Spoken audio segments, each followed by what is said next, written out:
recently read this book.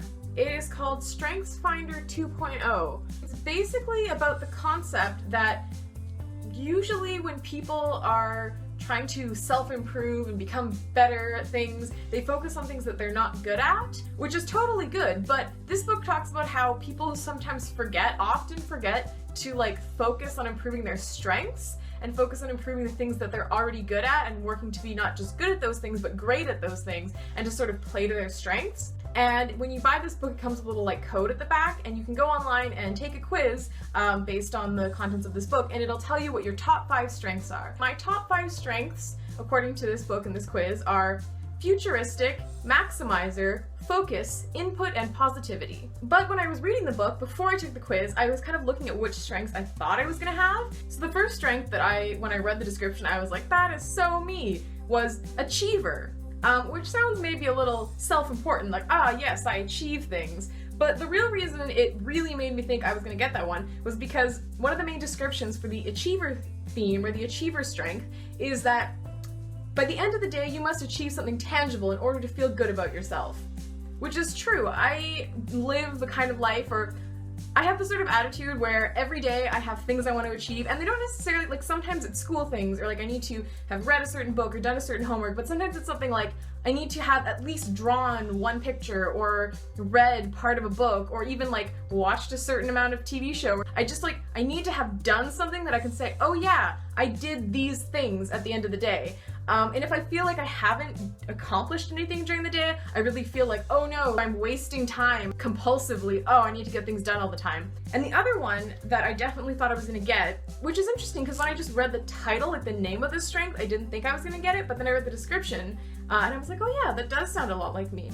And this one is called significance. So significance means that you want to be significant in the eyes of other people. You want to be recognized.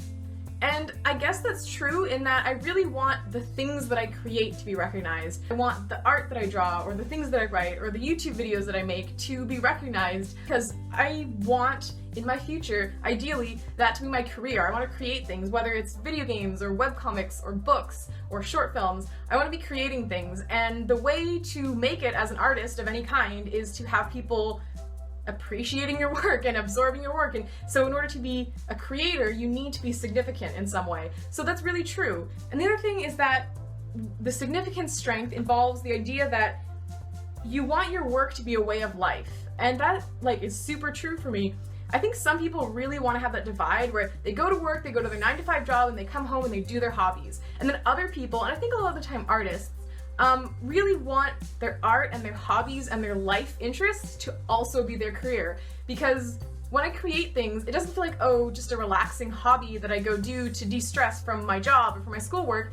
It feels like I'm putting effort and work into creating things. So it already feels like a job, but it's a job that I do because I enjoy it. I'm not getting paid really for anything I create at the moment. But I'm still doing it and putting a lot of effort and work into everything I create, because to me it feels like a job, and I would love to just be able to do that as my job. So being able to make money by creating the things that I already enjoy creating, that would be the ideal dream job for me. So I don't really see a separation between work and play, or work and life, in my ideal life. So I think that's the other side of significance. I want the things that I create and myself to be recognized and significant, so that that can be my whole life and my career. That was an interesting thing to think about myself. And that's the thing about this book and quizzes like this. Obviously a personality quiz or a strengths quiz isn't going to tell you everything about yourself and reveal some magical new thing you never ever knew. But I think it is a good place to start thinking about yourself and thinking about your strengths and things you want to do with your life and who you are as a person. And it's just really interesting. I've always really enjoyed personality quizzes, and this is just one of many kinds of quizzes you can take, but it was really interesting.